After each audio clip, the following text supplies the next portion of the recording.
Un saludo especialísimo, como siempre, en el nombre poderoso de nuestro gran Dios y Salvador Jesucristo.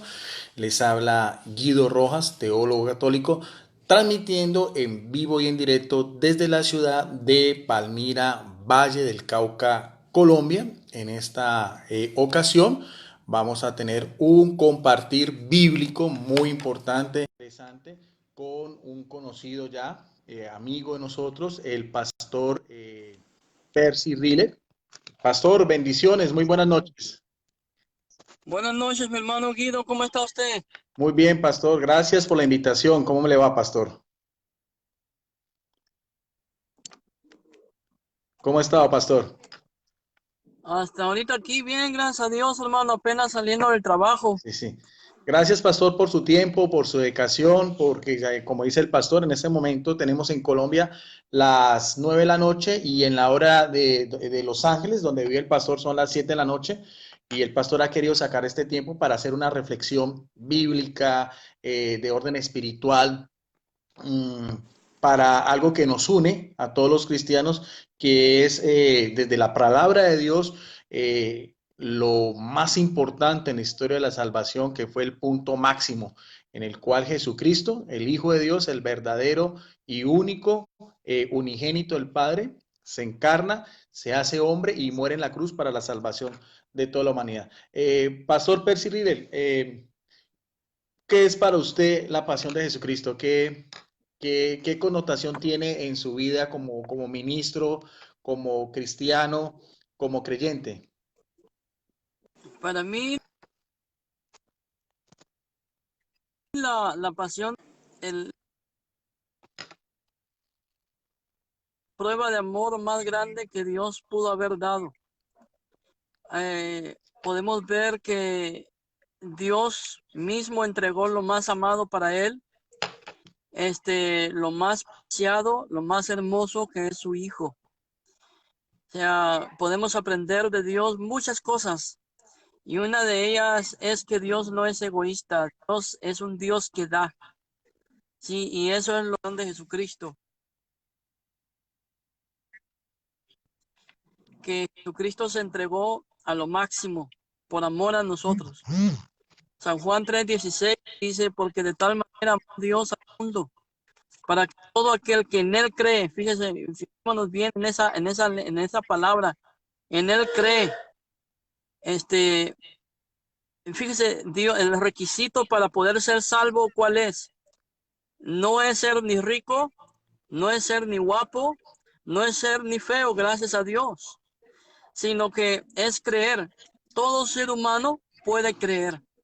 Y eso es lo que puedo yo ver en la pasión de Jesucristo, que lo único que Dios nos pide es creer. ¿Creer en quién? En Jesucristo, su Hijo amado, quien murió en la cruz del Calvario por nosotros. ¿Sí? Entonces, la pasión, lo que puedo encontrar en la palabra de Dios. Sí. Pastor, Amén. hablando un poco más desde el punto de vista teológico, en su visión cristiana, Jesucristo es un hombre perfecto, era un simple maestro espiritual, o era un Dios hecho hombre. ¿Cuál es su definición teológica de Dios, pastor? Ok, antes de hablar, por ejemplo, Jesús, San Juan capítulo 1, verso 1 dice, en el principio era el verbo, sí. Es más, déjenme leerlo. Sí, Aquí pastor. tengo mi Biblia, es una Biblia, la Biblia Casiodoro de Reina. Este, Casiodoro de Reina, vamos a San Juan capítulo 1.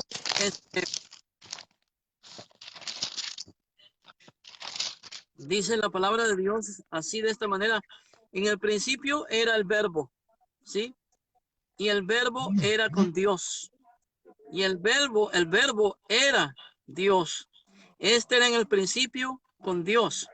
Entonces, ¿quién es Jesús? Hablando de la persona de Jesús, porque antes de hablar de las dos naturalezas de Jesús, que es donde muchos evangélicos se enredan, este, hablemos de la persona de Jesús. ¿Quién era la persona de Jesús? Bueno, aquí está la definición de la persona de Jesús. ¿Quién era esa persona?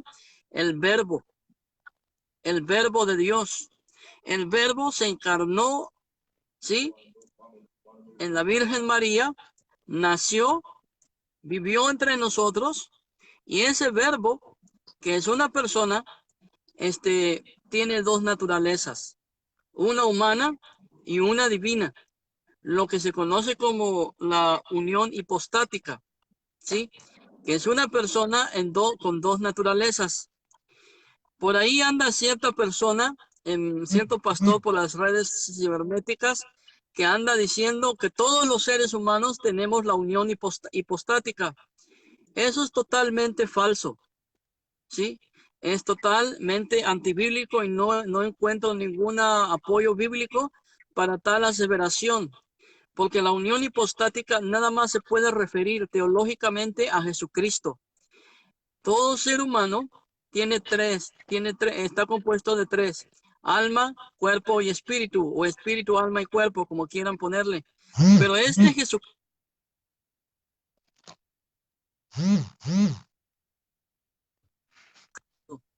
entonces, Jesucristo es Dios en la carne.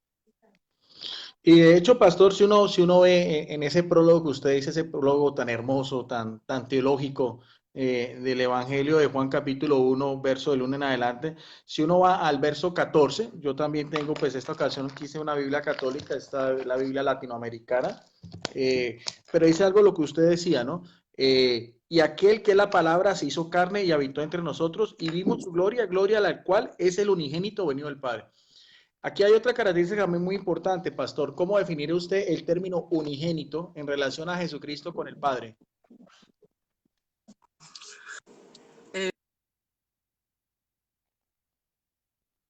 La palabra monógenes nos indica que es de la misma esencia que tiene todo lo del Padre, que es omnisciente, omnipresente y omnipotente. Entonces, cuando hablamos de que es unigénito, estamos hablando de que es de un solo género, ¿sí?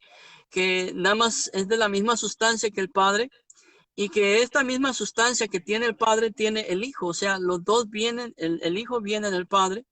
Por lo tanto, Jesús es Dios en la carne, ¿sí?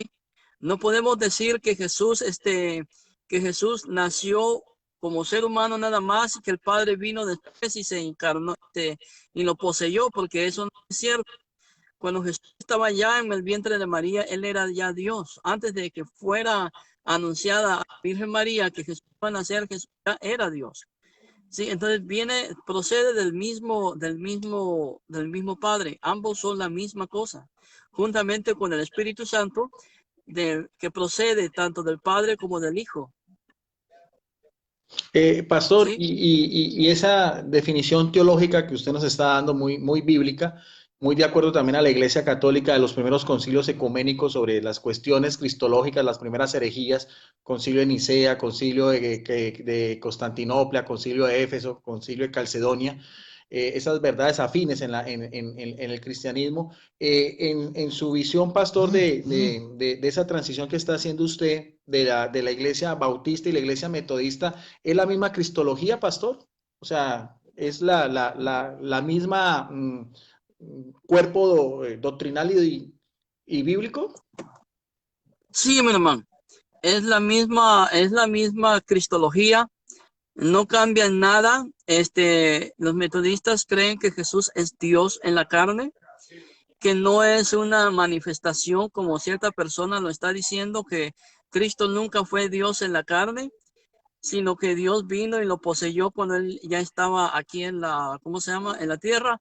Ellos sostienen de la misma manera como la misma Iglesia Católica lo sostiene, que Jesús es Dios en la carne, ¿sí? Es la segunda persona de la Trinidad. La única diferencia con el Padre es que Él se encarnó, el Padre no. Sí. Pastor, en su conocimiento y meditación de la palabra de Dios, que me imagino que en tantos años en su ministerio a nivel pues pastoral, a nivel de las iglesias que usted ha podido guiar espiritualmente a sus ovejas. Si yo le dijera, pastor, una cita bíblica que para usted le llame más la atención en cuanto a la humanidad de Jesucristo, ¿cuál resaltaría? Humanidad de Jesucristo.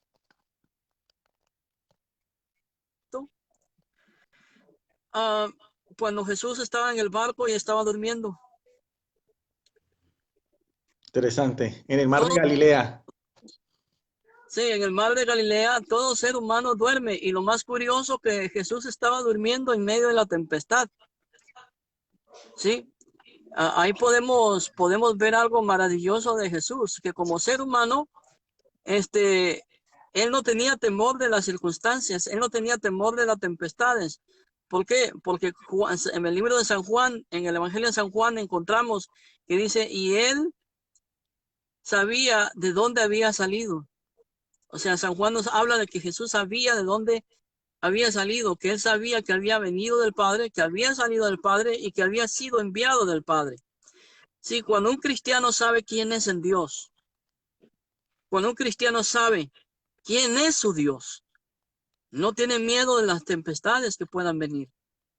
Y Jesús nos está enseñando eso ahí, que pueden haber tormentas de la vida, puede ser que el barco ya se esté hundiendo, pero Jesús está en paz. El problema sería si los discípulos estuvieran sentados y Jesús estuviera temblando de miedo. Pero no es así. Al contrario, Jesús nos muestra su humanidad, que como hombres debemos de depender en Dios, aún a pesar de las circunstancias, aún a pesar de los problemas. Sí.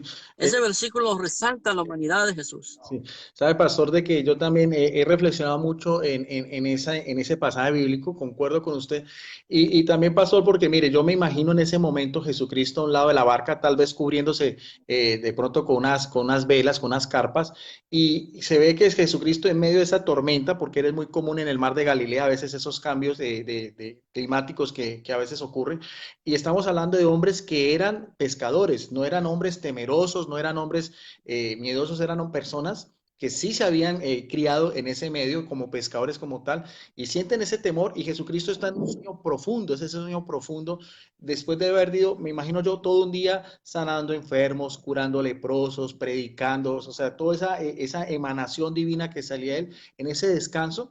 Me imagino a Jesucristo soñando siempre con las cosas del Padre, añorando otra vez de pronto volver al cielo, bueno, en fin. Y como despiertan a Jesucristo de esa manera impetuosa, en ese momento Jesucristo es como sale de ese estupor de estar durmiendo y con su voz poderosa, pastor, porque ahí podemos hablar lo que usted dice, la humanidad en cuanto que está dormido, algo que es muy propio de los seres humanos, en ese, la forma como en ese momento el cuerpo descansa mientras que el cerebro sigue activo y su voz poderosa ante el miedo de estos hombres, como dice usted también, a veces de poca fe, temeroso, es solamente bastó para que el mar otra vez se calmara. O sea, es el poder también divino que salía de su boca, porque al final acá estamos hablando de que era el logos, la palabra de Dios hecha carne. O sea que ese pasaje también, pastor, como dice usted, concuerdo completamente en esas reflexiones que uno puede hacer. Y en uno, pastor, donde usted resaltaría la divinidad de Jesucristo, ¿cuál para usted le llama la atención? Antes de hablar de ese versículo, déjeme añadir algo más, un poquito más. Fíjese, algo que usted dijo algo interesante que usted dijo ahorita, es que esos discípulos que estaban temblando de miedo y que despertaron a Jesús violentamente, eran los mismos discípulos que habían visto a Jesús hace unas horas probablemente, que lo habían visto hacer milagros, ¿sí? Que habían visto a Jesús dar de comer a 5,000 personas, que habían visto a Jesús resucitar, sanar, ¿sí? Levantar enfermos. Pero lo más curioso es que ese mismo Jesús que estaba haciendo milagros es el mismo Jesús que está dormido. Ahora mi pregunta es, ¿por qué si habían visto a Jesús hacer milagros, ahora tenían miedo? La respuesta es fácil. Es que el problema es que muchas personas, muchos creyentes quieren vivir de las experiencias de otras personas, ¿sí? Pero hasta que nosotros no tengamos una experiencia propia con Cristo, jamás podremos saber el poder transformador de Jesús en nuestras vidas. Por eso esos discípulos habían visto a Jesús hacer milagros, pero todavía Jesús no había hecho un milagro en sus vidas. Y eso es lo que quería añadir. Ahora, volviendo a lo que usted me dijo, ¿cuál es el versículo que más, en donde yo puedo ver más la divinidad de Jesús? ¿Se acuerda cuando llaman a Andrés y va a su hermano y le dice, oye, ven, he encontrado al Mesías, al anunciado? Y Andrés se levanta y va con Jesús y Jesús empieza la conversación y Jesús le dice, sí, desde que estabas sentado debajo del árbol, yo te vi. Y Andrés que le dice, Señor, ahora yo sé que tú eres el Mesías, ¿sí? Y Jesús le dice, bienaventurado eres. Jesús, y ahí podemos ver la omnisciencia de Dios, la omnisciencia de Jesús, presencia, Sí, sí, es interesante. Claro. ¿sí? Entonces, es muy interesante ese versículo porque ahí podemos ver la divinidad. También cuando Jesús, ya resucitado, se presenta a ellos y ve a los discípulos y ve a los discípulos, hace algo sorprendente. Podemos ver el poder y la divinidad de Jesús aún estando en la carne, aún estando ser humano. Sí, sí, sí, muy interesante. Claro, pastor, que de pronto quería hacer una observación, de pronto el episodio primero no es Andrés, sino con Bartolomé, ¿se acuerda? O Natanael, Bartolomé o Natanael, que era un caneo, que dice, qué bueno puede salir de Galilea, es a él al que Jesucristo le dice que Oh, era amigo sí, de Felipe, sí, mi hermano, cierto. antes de Sí, que te gracias. había visto yo, ¿no? Pero Andrés, claro, Andrés es el primero. Sí, sí, no solamente es Ajá. observación, pastor. Andrés es como tal, es el primero, y él le lleva a a su hermano Pedro. Pero entonces, este era otro de los apóstoles también, ¿no? Que tiene dos nombres, como muchos de los apóstoles, ¿no? Bartolomé o Natanael. Pastor, en cuanto a lo que es ya propiamente la pasión de Jesucristo, en la Iglesia Católica nosotros celebramos lo que es el trío pascual, o sea, en el calendario litúrgico la Iglesia Católica le da mucha importancia a esa semana que desde el Domingo de Ramos hasta el Domingo de Resurrección, de acuerdo a las mismas lecturas, pues, las procesiones, el Vía Cruz y los eventos propios de nuestra liturgia. En su congregación, pastor, también esa semana tiene algunas connotaciones especiales, hay algún culto especial, algunos sermones especiales. ¿Cómo se vive eso en su congregación, pastor? Usted cuando usted la dirige. Este, sí, mi hermano, es la Semana Santa. Se celebra la Semana Santa y depende de la congregación, pero en la congregación donde yo estoy, se hacen servicios especiales. Y el día sábado, el día viernes, perdón, es el día de las 7 palabras, donde se invita ya sea 7 pastores para que cada uno de los de los hermanos de la misma congregación se escogen a 7 hermanos que estén capacitados, que puedan predicar. Y esos hermanos, cada uno da una palabra, depende. El día sábado, usualmente es servicio de jóvenes y ellos organizan su propia actividad. El día de resurrección, se puede a las 6 de la mañana, se hace un servicio en el cual se conmemora la resurrección de nuestro Señor Jesucristo.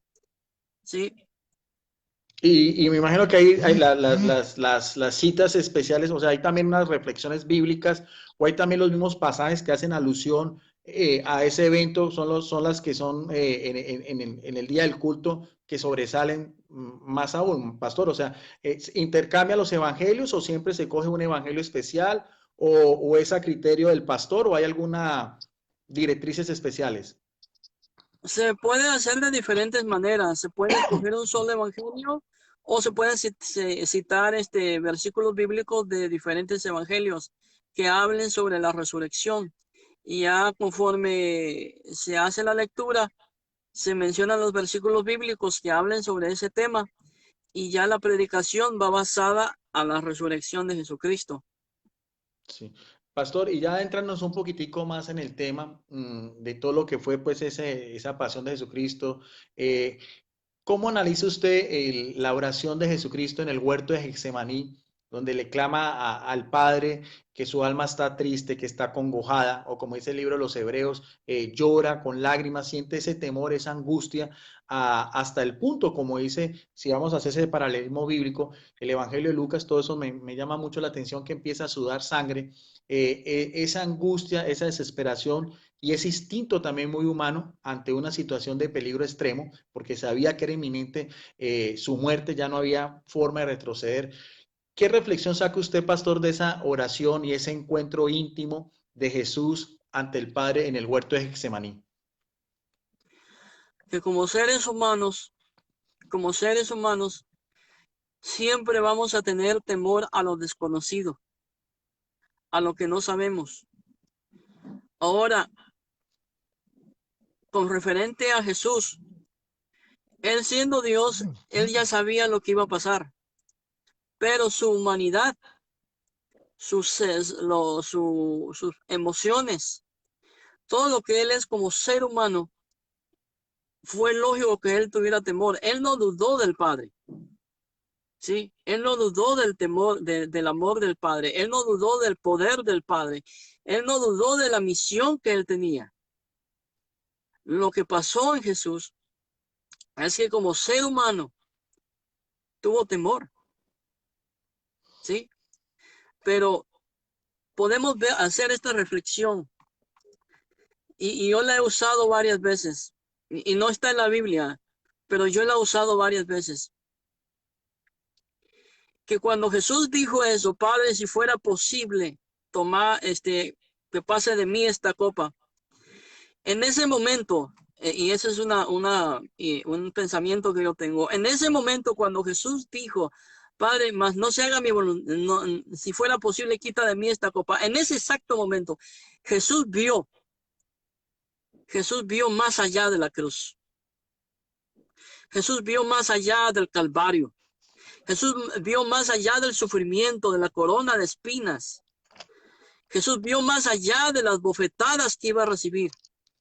Jesús vio que en cierto país de Sudamérica iba a haber un hombre llamado Guido Rojas, y que iba a dedicar su vida a expandir el evangelio de Jesucristo, que iba a llevar comida a los pobres, que iba a predicar el evangelio, ¿sí? Y que iba a vivir para Cristo. Entonces dijo, por Guido lo voy a hacer, por Guido Rojas, por Colombia lo voy a hacer, ¿sí? Jesús, al ver lo que iba a ser su sacrificio, fue cuando él dijo, Padre, mas no se haga mi voluntad, sino tu voluntad sea hecha. Entonces, esa es mi reflexión, que Jesús vio más allá del Calvario, vio más allá del sufrimiento. Jesús vio al Padre haciendo una obra maravillosa en a todos aquellos que iban a creer en su Hijo, que murió en la cruz del Calvario.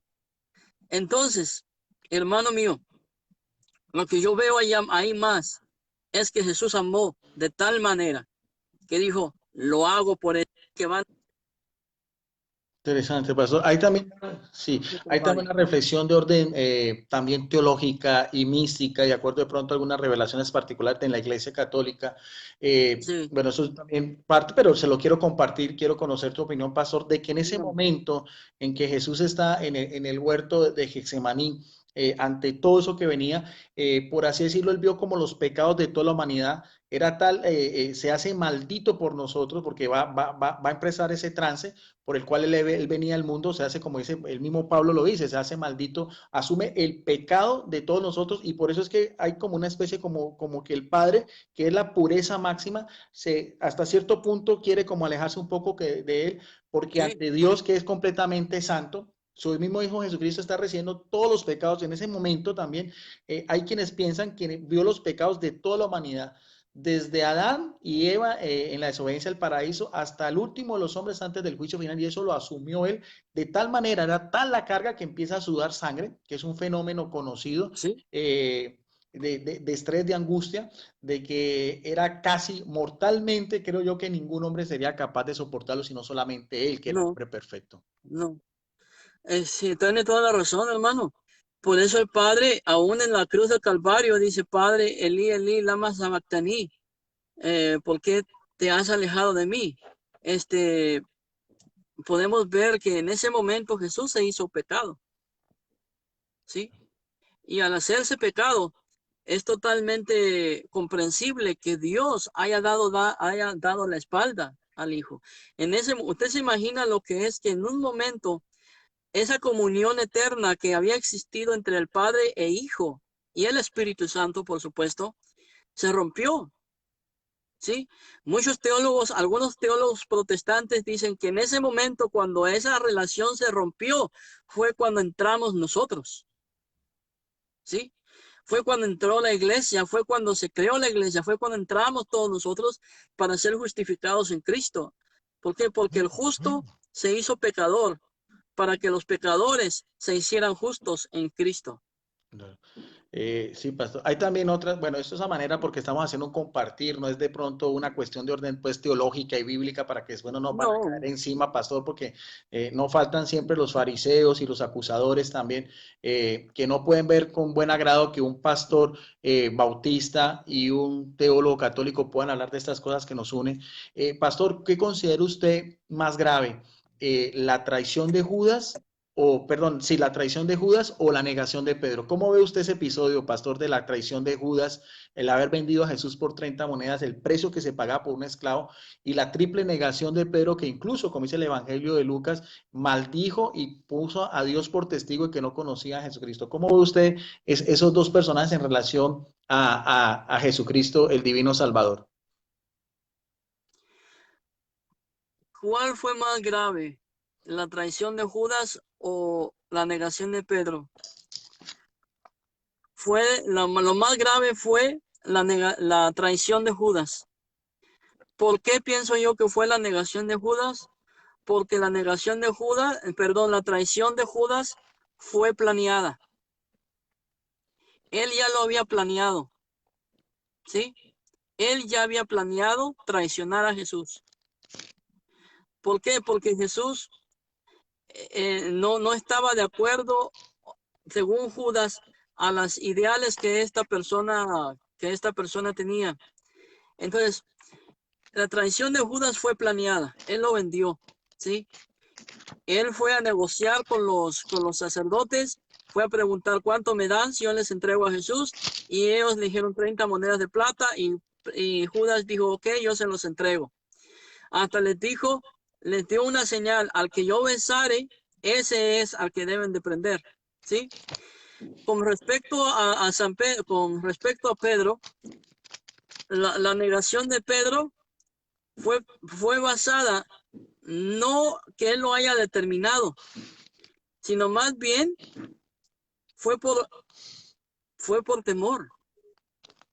Pedro tuvo miedo y su instinto como ser humano de preservar su vida fue lamentablemente negar a Jesús. Ahora, ¿quién de los dos, si en ese momento los dos se hubieran muerto, quién de los dos se iría al infierno? Dicen algunos predicadores. Bueno, los dos se hubieran ido. ¿Por qué?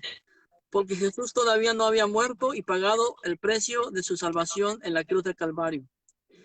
Entonces, esa es mi opinión personal, que Judas fue culpable y sí se arrepintió, pero no se arrepintió de corazón, tuvo remordimiento de conciencia, mientras que Pedro se arrepintió, pero fue un arrepentimiento genuino de corazón. Y ese es el arrepentimiento que Dios busca, un arrepentimiento de corazón, no un arrepentimiento de la mente, de remordimiento de conciencia, ¿sí?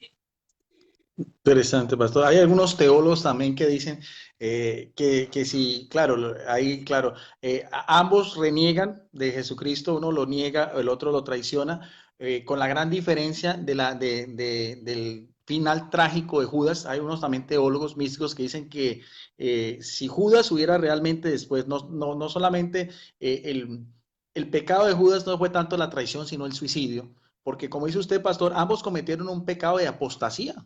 Apostataron contra ambos. ¿Sí? Jesucristo, que es Dios hecho hombre, la segunda persona de la Trinidad. Y hay unos teólogos que dicen que si Judas se hubiera arrepentido, no hubieran sido 3, sino 4 las cruces que se hubieran plantado ese día en el Calvario. Ahora, pastor, en ¿Sí? ese mismo ambiente, ¿cómo ve usted la participación del diablo en todo lo que fue la muerte de Jesucristo? Pues el diablo lo organizó todo. Ahí podemos decir que él es el actor intelectual de todo ese, ¿cómo se llama? De ese crimen, porque fue un vil asesinato que el diablo planeó. Él motivó los corazones, ¿sí? Él motivó los corazones, este,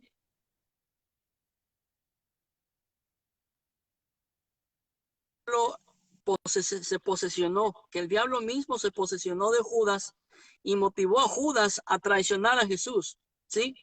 En mi país tenemos un dicho que dice, siempre hay un roto para un descosido, ¿sí? Entonces, el diablo estaba descosido y los fariseos querían matarlo. Entonces se unieron los dos y el diablo, con la ayuda de Lucifer, este, mataron a Jesús. Fue una gran obra del diablo que pensó, es que el diablo no es muy inteligente, mi hermano. La verdad, analizándolo bien, el diablo pensó, matando a Jesús, se termina todo. Al contrario, ahí era cuando iba a empezar todo, ¿sí? Entonces el diablo no la pensó bien. Dijo, mato a Jesús y se acabó todo. Destruyo, como se dice, Sí. mande, dígame. Sí, sí, no, está bien. ¿Cree usted, pastor, que el diablo tenía plena conocimiento de que Jesucristo era el Hijo de Dios o ese conocimiento hasta cierto punto le había sido oculto al demonio? Cuando Jesús va, perdón, cuando el diablo va a tentar a Jesús en el desierto, muchos dicen, es más, vámonos más todavía para atrás. Cuando Jesús nace, dice la Biblia que llegaron los tres reyes magos, digamos lo que fueron tres reyes magos. Llegaron ante Herodes y Herodes le dijo, yo quiero que ustedes me digan quién es el niño cuando lo encuentren. Ok, se van los tres reyes magos y Herodes se entera que no le dijeron nada, ¿sí? Y él se sintió engañado. Entonces manda a matar a todos los niños de 2 para abajo. Entonces, ¿quién motivó a Herodes a matar a los dos niños, a todos los niños de 2 años para abajo? Fue Satanás. Ahora mi pregunta es, si el diablo sabía y tenía todo el conocimiento de saber quién era Jesús, ¿por qué no motivó a Herodes a andar a matar a un solo bebé y le dio la dirección, le dio dónde vivía, quién era la madre, quién era el padre y quién era el niño? La razón es esta: el diablo no es omnisciente, no es omnipresente ni es omnipotente. Por eso manda a matar a todos los niños de 2 años para abajo. Que dijo, mejor más me vale matar a todos y aquí en una de esas mato al que es. Entonces, el diablo no sabía quién era Jesús, por eso va y lo tienta. Cuando el diablo supo quién era Jesús, fue en el monte de la tentación. Ahí supo quién era Jesús. ¿Y cómo sé yo esto? ¿Cómo sé yo esto, hermano mío? Se lo voy a decir ahorita. Porque el diablo conoció al Padre, ¿sí? Conoció quién era Dios, porque él estaba en la presencia de Dios, pero nunca había visto a Jesús encarnado. No. ¿Cuándo vino Jesús a encarnarse? En el vientre de María. Entonces el diablo no sabía quién era Jesús. Él sabía que había nacido alguien, que ya había nacido el Mesías, pero no sabía quién era. Entonces, esa es mi respuesta a su pregunta. Pastor, ¿cuál es el Que el grado de diablo, Pastor, ¿cuál es el grado de responsabilidad que usted le adjudica a las autoridades del Sanedrín en el juicio de Jesucristo?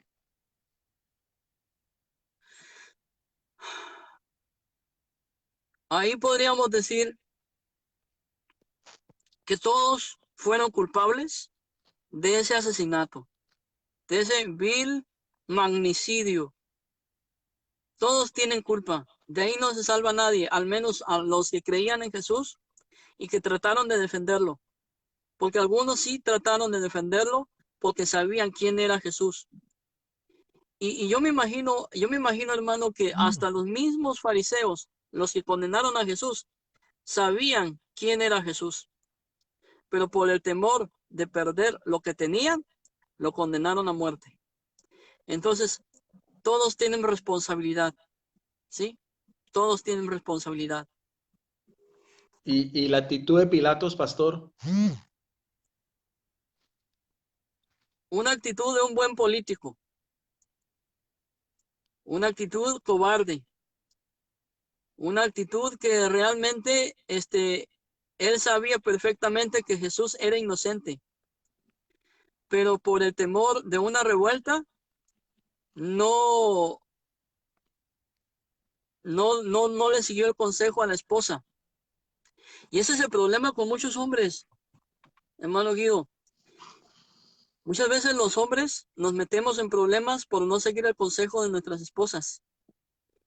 Y el 99.99% de las veces, adivine quién tiene la razón. ¿Quién, pastor? La esposa.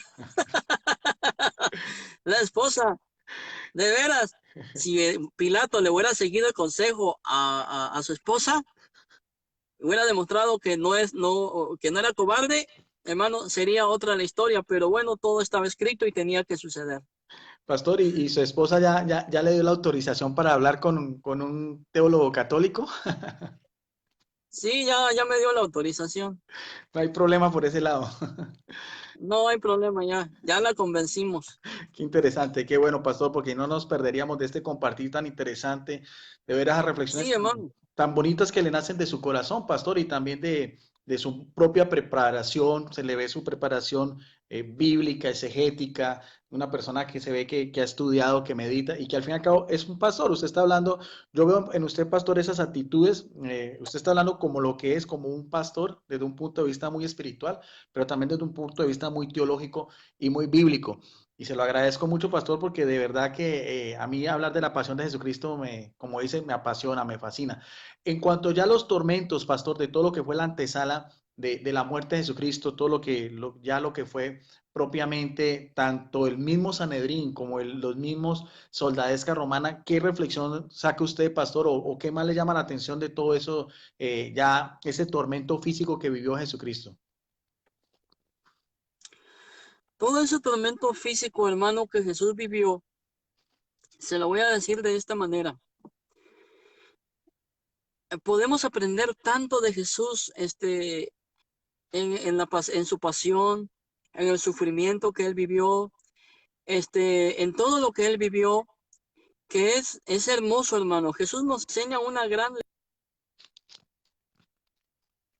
lección a todos nosotros. Primero, ¿cuál es la primera lección que podemos saber? Jesús sabía que era del Padre, ¿sí? Que había salido del Padre y que iba al Padre.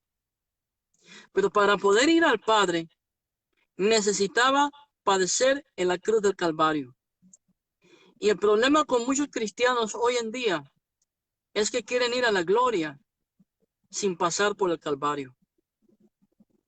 Quieren la corona de oro, no quieren la corona de espinas. Entonces, los del Sanedrín y los soldados romanos que clavaron a Jesús pensaban que estaban derrotando a Jesús, pero no era así. Es más, déjeme decirle unas palabras que dijo el Papa Francisco. Y usted me corrige si las digo mal. El Papa Francisco dijo que Jesucristo fracasó en la cruz del Calvario. Y una persona que no conozca la Biblia, que no conozca bien la teología, oye esas palabras y se asombra. Y dice, ¿cómo es posible ¿Cómo puede decir este Papa que Jesús fracasó en la cruz de Calvario? Es que cuando el Papa lo dijo, él lo estaba viendo desde el aspecto espiritual. Para el mundo, Jesús sí fracasó. Para los de Sanedrín, ellos habían vencido a Jesús. ¿Sí? Para los soldados, ellos estaban derrotando a Jesús. Pero Jesús, que conocía de dónde había salido, de quién había salido y hacia dónde iba, sabía que no estaba siendo derrotado, sino que cada látigo, cada clavo, cada escupida, cada bofetada lo acercaba más a la gloria de Dios. Y eso es lo que podemos ver, hermano, que muchas veces podrán hablar de nosotros, podrán criticarnos, podrán juzgarnos, pero cada vez que lo hacen, estamos más cerca de la gloria de Dios. ¿Por qué? Porque con las ofensas nos hacen humildes, y cuando nos hacen humildes, nos acercamos a Dios. Interesante, pastor. Y otra cosa, pastor, ya que estamos hablando de todos estos personajes, estamos hablando de todo el diablo, Judas, Pedro, el Sanedrín, el mismo Poncio Pilato, no podemos dejar pasar por alto también la misma actitud del pueblo de Israel. Pastor, a mí me llama, es increíble, no se alcanza uno a imaginar en Jesucristo lo que sintió ese mismo pueblo al cual él vino, al cual había hecho milagros, había sanado a los enfermos, había predicado la palabra de Dios, había ido al templo a expulsar a los mercaderes, había transformado el agua en vino, multiplicado los panes y los peces, bueno, en fin, todo lo que es el puerto amaturgo de Jesucristo, más su predicación como rabino y todo eso, y ver esa actitud del pueblo que se cumple en la profecía de Zacarías 9:9, el domingo de Ramos, como es victoriado, montado en un burrito, un animal humilde, sencillo, como entraban los reyes en Israel, desde Salomón, no una actitud poderosa de como hacían los generales romanos a caballo, sino la forma humilde y cómo ese mismo pueblo se da cuenta de ese mesianismo de Jesucristo se cumple ahí, en ese mismo rey esperado y anunciado. Y ese mismo pueblo, pastor, es que es increíble ver cómo el ser humano es tan variable. Por eso, como decía el profeta, no confiar en los seres humanos. Y ese mismo pueblo que lo victorea, que lo jubilea, que lo aclama como el Hosana, ese mismo pueblo, el mismo Viernes Santo, está reclamando su muerte en la cruz. ¿Cómo ves esta actitud, pastor? ¿Cómo ve que desde el preteo romano, cuál sería su reflexión de ver Jesucristo a ese pueblo enardecido, en una especie de histeria colectiva, porque dice el Evangelio que cada vez sus gritos eran más fuertes, que hasta el mismo Poncio Pilato, que era un hombre de guerra, era un hombre que tenía el poder del imperio romano en aquel entonces, con su guarnición militar, sintió tanto miedo ante la revuelta que se podía formar, que se lava las manos, una actitud muy también del judaísmo en decir que no tenía nada que ver con eso, y entrega a Jesús para morir. Pero ¿cómo ve usted, pastor, lo que debió haber sentido Jesucristo en ese momento? Y a ver, yo siempre me imagino a Jesucristo en ese momento, esos dos momentos, el domingo de Ramos y el viernes, como la misma muchedumbre, el mismo populacho estaba reclamando su muerte. ¿Qué reflexión sacaría usted de eso, pastor? La ingratitud del pueblo, hermano. Ahí podemos ver lo ingrato que podemos ser los seres humanos. Nos olvidamos mucho de los favores que Dios nos da, de su misericordia. Cuando todo está bien, gloria a Dios, aleluya, bendito sea el Señor, Dios de Israel, Dios de Abraham, Isaac y Jacob. O sea, lo alabamos, lo glorificamos, pero cuando todo nos va mal, ¿qué es lo que hace el ser humano? Empieza a criticar a Dios. Cuando alguien se enferma en nuestra familia, ¿por qué Dios tú permites eso? El ser humano en sí, por sí es mal agradecido, no sabe dar gracias, ¿sí? Y ahí puedo yo ver la ingratitud del pueblo. Por ejemplo, vieron a Jesús levantar muertos, vieron a Jesús dar de comer a 5,000 y a 4,000 personas, vieron a Jesús dar vida al hijo de la viuda, ¿sí? Y vieron a Jesús hacer tantos milagros, pero no tuvieron es que mire, hermano, para seguir a Cristo y para serle fiel a Dios se necesitan convicciones y carácter. Y hoy en día son dos virtudes que le faltan a muchos cristianos: carácter y convicción. Ese pueblo que estaba alabando a Jesús en el Domingo de Ramos es el mismo pueblo que estaba ahora burlándose de Jesús, criticando a Jesús y maldiciéndolo. Es el mismo, la misma gente, la misma ciudad. La única diferencia es que ese pueblo no tenía convicción ni que tenía carácter. Porque si hubieran tenido convicción y carácter, hubieran defendido a Jesús a capa y espada.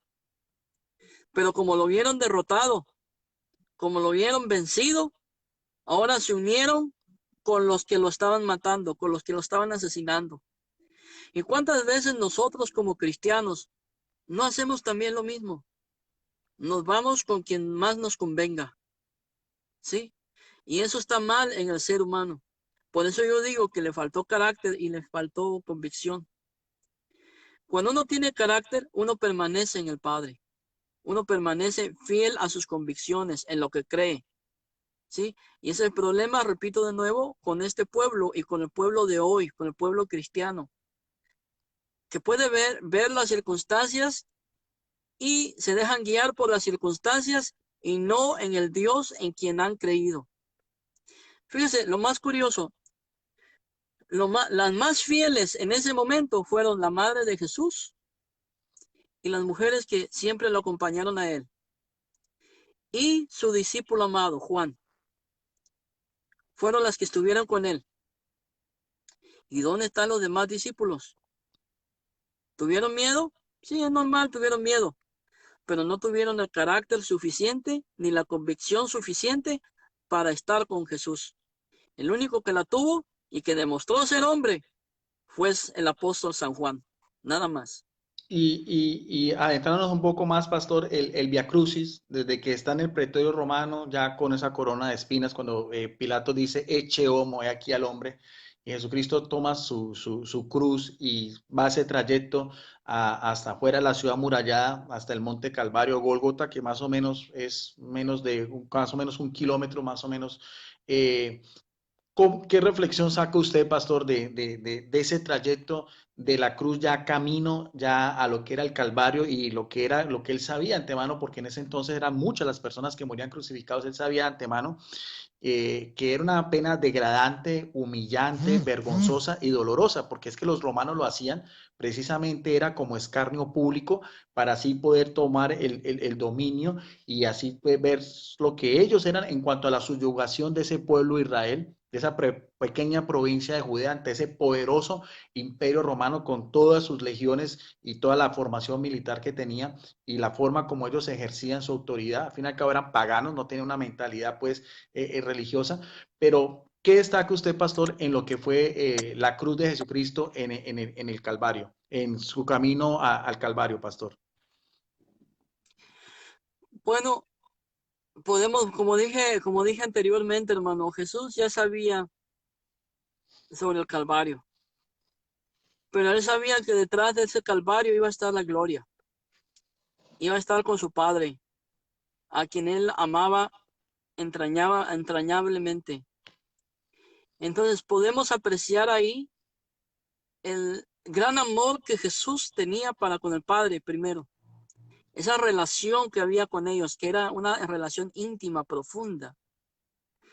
Pero también podemos ver el amor que Jesús nos tuvo, porque él sabía que sin ese Calvario era imposible que nosotros pudiéramos obtener salvación, ¿sí? Algunos dicen, bueno, pero cada uno es responsable de sus pecados, cada uno es responsable de lo que hace. Y sí, sí es cierto, cada uno es responsable de las malas cosas que hace. A mí no, si un violador, va y viola a una mujer, yo no soy culpable de lo que ese violador le hizo a esa pobre mujer. Él es responsable de lo que hizo, de su violación, pero yo no soy culpable. Así que yo no puedo recibir esa culpa. Pero ahí viene entonces la pregunta, ¿por qué era necesario que Jesús muriera en la cruz?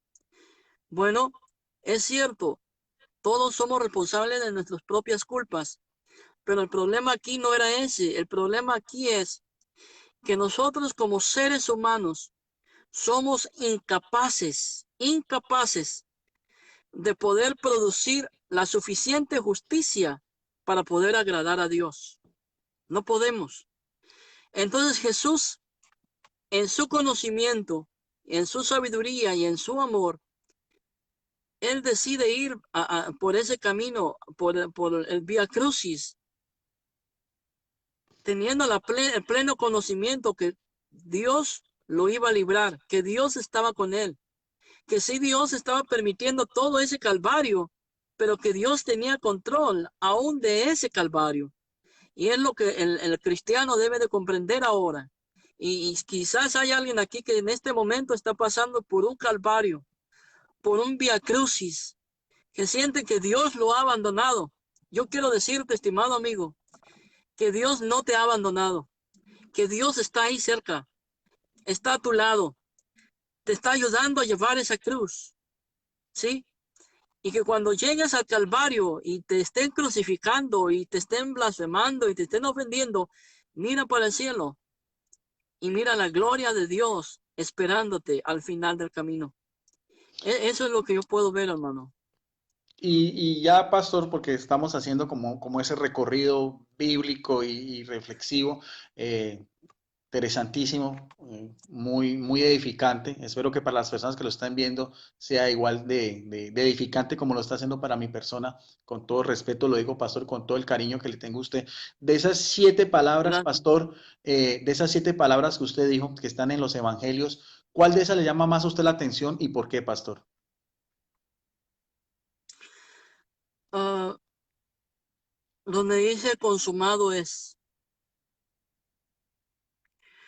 ¿Por qué me llama más la atención? Porque cuando dice la palabra consumado es, Jesús está cerrando la brecha que había entre el hombre y Dios. Jesús cierra la brecha y ya Él está haciendo que haya una comunicación entre el hombre y el Padre. Una relación que había sido rota por culpa del pecado, de la transgresión del hombre, de la desobediencia del hombre. Podemos ver también, y yo sé que a algunos les va a molestar lo que voy a decir, pero también podemos ver que todo esto sucedió por el sí de una persona, de una insignificante, y cuando digo insignificante no lo digo de una manera ofensiva, sino al contrario, porque para muchas personas esta pequeña doncella era una mujer insignificante, pero su sí cambió la historia del mundo. Y muchas veces, hermano mío, nos ponemos a pensar y decimos, pero yo no soy digno de Dios, yo no tengo cómo ser digno de Dios, pero es que cuando Jesús lo dijo, consumado es, Él te estaba haciendo digno. ¿Digno de qué? Digno de recibir el amor de Dios, digno de ser salvo, digno de ser el templo del Espíritu Santo, digno de tener la presencia de Dios en tu vida y digno de que Dios pueda cambiar tu vida. Cuando Jesús dijo, consumado es, Él cambió la historia del mundo. Ya no era por la ley de Moisés que podíamos ser salvos. No. Ahora todos podemos ser salvos. Podemos alcanzar la salvación en Jesucristo nuestro Señor. Eso es la palabra que más me llama la atención. Consumado es. Sí, pastor, ya que usted tocó el tema de María, porque cada que usted menciona a María van a decir, este es un católico infiltrado, pero lo que usted está haciendo es muy cierto. Yo, pastor, mire, y bíblicamente, nada de culto mariano, ni perdulia, ni nada. Mire, pastor, no solamente lo que usted se delfía de María, sino también, yo siempre lo he dicho, mire, la única persona humanamente hablando y que está en los evangelios que estuvo más cerca de Jesucristo, desde la cuna en Belén, como dice el Evangelio de Lucas, que apenas nació Jesucristo, lo envolvió en pañales, hasta estar, como dice en el Evangelio de Juan, cerca de la cruz de Jesucristo, en el monte Calvario, fue María. Más que madre, yo la destaco como discípula fiel. ¿Sí? Fue una discípula fiel. ¿Cuántos de los que nos decimos discípulos de Cristo, hermano amado, podemos estar con Cristo en las buenas y en las malas? ¿Cuántos católicos se han salido de la iglesia por los pecados? ¿Cuántos evangélicos se salen de sus congregaciones por los pecados? Y el primero que le echa la culpa, ¿a quién es? A Dios. Dios, si Dios es tan poderoso, ¿por qué permite el pecado? Sí, ese es el problema, hermano. María, y yo sé que me van a juzgar, pero bueno, ¿qué le vamos a hacer? María fue la única discípula de Jesús, fue la primera, ¿sí? Y fue la única que estuvo con Jesús en medio del Calvario hasta su muerte, ¿sí? Y fíjese, algo que estaba yo meditando ahora en la tarde es, cuando las mujeres van a visitar a Jesús, y usted corríjame, si estoy equivocado, las mujeres llegaron a la tumba de Jesús, la vieron abierta. Mi pregunta es, ¿estaba la madre de Jesús ahí con ellas? No se menciona, no se menciona. No se menciona, Aparece María otra vez solamente en Pentecostés, pero con la no se iglesia menciona. naciente. Ajá. Y yo me estaba preguntando eso, ¿y por qué María no estaba cuando en la tumba con visitar a Jesús? Iban a preparar el cuerpo de Jesús, lo iban a embalsamar, lo iban a poner, iban a hacer lo que se requería. ¿No cree usted que una madre va a ir a ver el cuerpo de su hijo para embalsamarlo? Claro que sí, es lógico.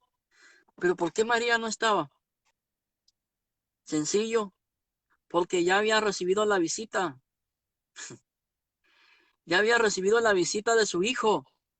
María ya sabía que había resucitado. ¿Qué hijo no va a ir a visitar a su madre? Decirle que todo está bien. Esa es mi opinión personal. Sí, sí. Y muchos van a decir, tuvo que meter a María. Pues sí, la meto porque es la madre de Jesús. Sí, sí. Eso que está aquí, bueno, otra vez, está bíblico porque simplemente es un compartir, no estamos aquí Es un eh, compartir, es un compartir. en una escuela de teología ni en un púlpito ante la congregación y todo. Pastor, una pregunta al quemarropas, como abogado del diablo, y que eso ha sido muy polémico, de acuerdo a su criterio y a sus conocimientos y a su formación bíblica y teológica.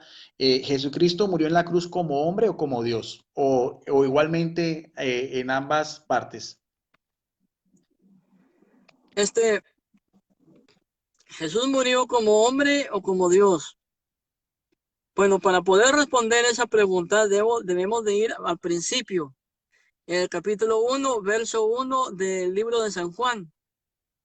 El verbo era Dios, el verbo estaba con Dios y el verbo era Dios. Y el verbo se encarnó. Entonces, Jesús es Dios en la carne. Entonces, cuando estaba en la cruz, hermano mío, puedo decir que era Dios el que estaba en la cruz. ¿Sí me entiende? Y si estoy mal, usted corríjame porque usted es el teólogo. Pero es mi convicción personal que cuando Cristo estaba en la cruz, estaba también Dios, porque no podemos separar las dos naturalezas, ¿sí? Jesús es una persona, pero tiene dos naturalezas, una humana y una divina, ¿sí? Ahora, si usted me pregunta a mí, ¿el verbo murió? Si usted me pregunta a mí, hermano Percy, ¿usted cree que el verbo murió, el verbo encarnado murió?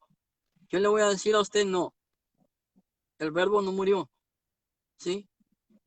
Aunque el verbo encarnado era Jesús, no se puede separar su naturaleza, ¿sí? ¿Sí me entiende? Sí, sí.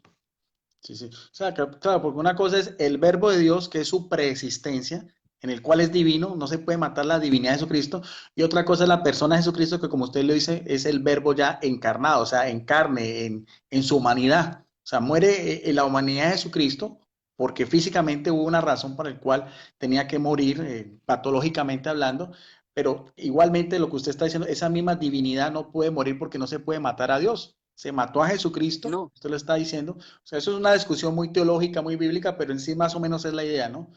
Pero la divinidad es sí, hermano. preexistente a la humanidad de Jesucristo, pero es el mismo ser, es la misma Sí, persona, ¿no? Es la segunda persona de la Trinidad. amén. Sí, Él seguía siendo Dios, aunque estaba en la carne. claro. Entonces, el problema es que hay algunos pastores y usted sabe de quién me estoy refiriendo, y otros pastorcitos también, de que piensan que Jesús al momento de estar clavado en la cruz dejó de ser Dios. Sí, en ese momento Jesús dejó de ser Dios porque Dios no puede ser clavado en una cruz. El problema es para ellos que ese Jesús que estaba ahí es el verbo encarnado. No podemos separar la humanidad de Jesús con su divinidad. Las dos naturalezas están, ¿cómo podemos usar la palabra? Están pegadas, pues. Es como pegar dos hojas de papel. Le pone pegamento a las dos hojas y ¿qué pasa? No las puede separar. Se hicieron una. Sí, la misma cristología que de la Iglesia Católica y la mía, pastor. Ya para ir finalizando, pastor, porque ha sido un compartir muy ameno y yo siempre digo que corto y conciso para que quede claro. ¿Cómo reflexiona usted en las palabras de San Pablo que también resume, por así decirlo, este misterio de la salvación cuando dice, si Cristo no hubiera resucitado, vana sería nuestra fe? Pues es el fundamento de nuestra fe, hermano. O sea, todo lo que Jesús dijo, Jesús dijo que Él era el camino al Padre, dijo que era la vida, hacía milagros, ¿sí? Jesús caminó sobre el mar. Todo eso que Él hizo, si Jesús no hubiera resucitado, hubiera sido inútil, no hubiera tenido sentido. Y podríamos decir que Jesús fue un falso profeta, pero Jesús al resucitar prueba que todo lo que Él hizo refleja lo que Él es Dios. Entonces, el cristianismo es la única religión, sí, y algunos evangélicos se van a enojar porque digo que el cristianismo es una religión. Bueno, pues fíjense que sí es una religión. El cristianismo es una religión. Es la única religión que tiene un fundador vivo. Ni Mahoma, ni Buda, ni ninguno de los otros líderes religiosos está vivo. El único líder que podemos decir que está vivo y que da prueba de su existencia es Jesucristo. Entonces, la resurrección es el fundamento del cristianismo. Quitamos la resurrección del cristianismo y el cristianismo deja de existir. Interesante, pastor. Y, no, y también la única religión que tiene a un Dios que se hace hombre. Buda, el príncipe Siddhartha Gautama en el budismo, que más que todo es un sistema filosófico, nunca dijo que era Dios. Igual que Mahoma, simplemente se declaró como un profeta, y eso no hablar del judaísmo en cuanto a patriarcas, profetas, el Moisés, nunca nada de ellos se declararon que eran Dios hecho hombre, como sí es Jesucristo. Esa es la gran diferencia por el cual podemos resaltar que el cristianismo es la religión máxima por excelencia.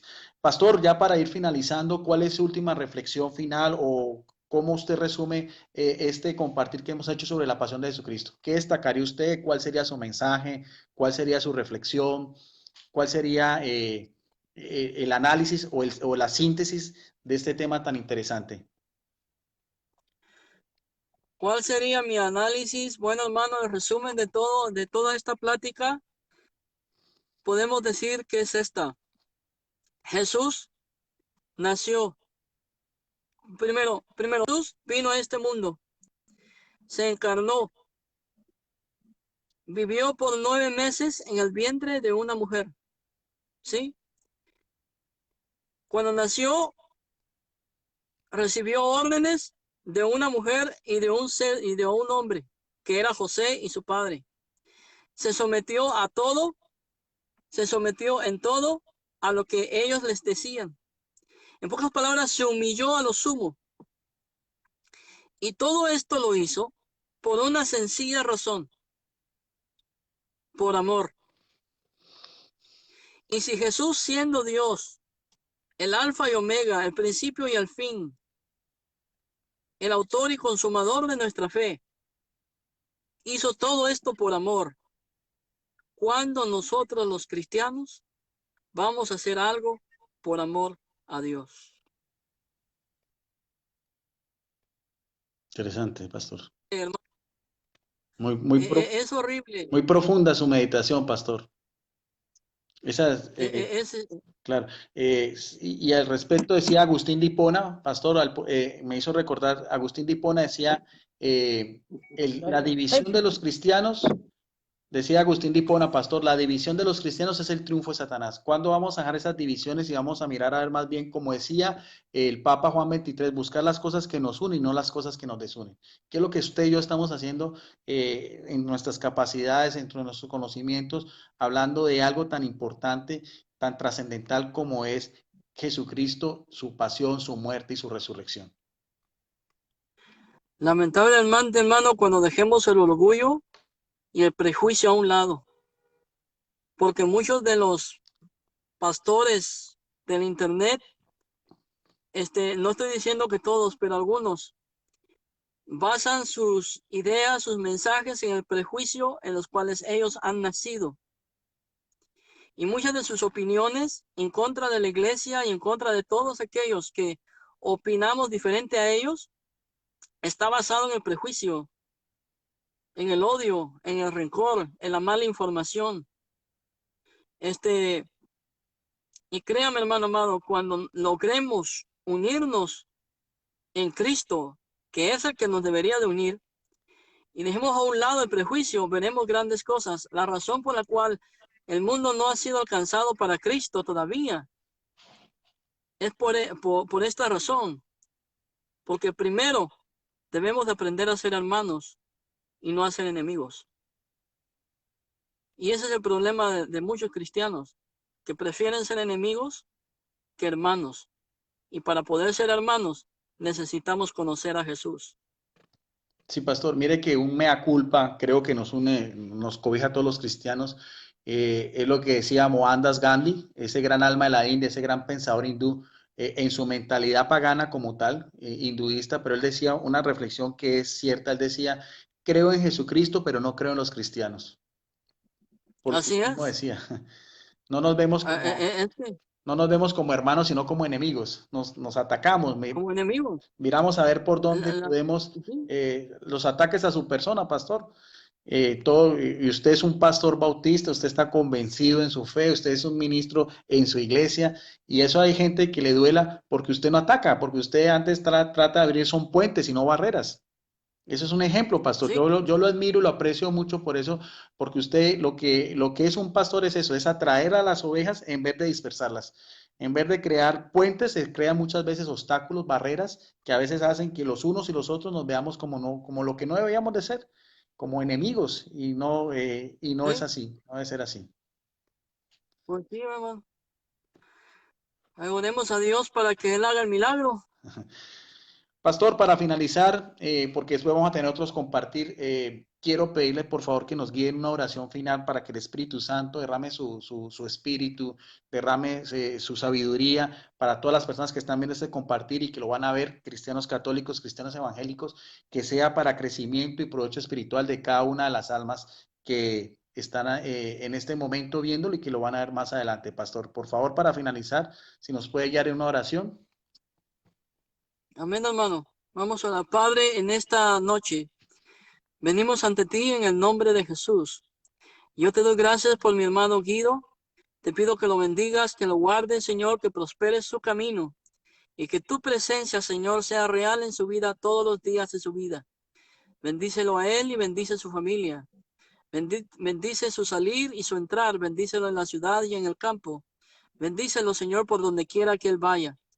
Y Padre, también te pido en este momento por todos aquellos que nos han escuchado, por todos aquellos que han escuchado esta plática, Señor.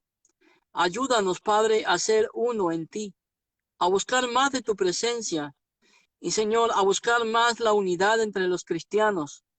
Que, Padre amado, no busquemos la desunión, sino que busquemos la unión, Padre amado.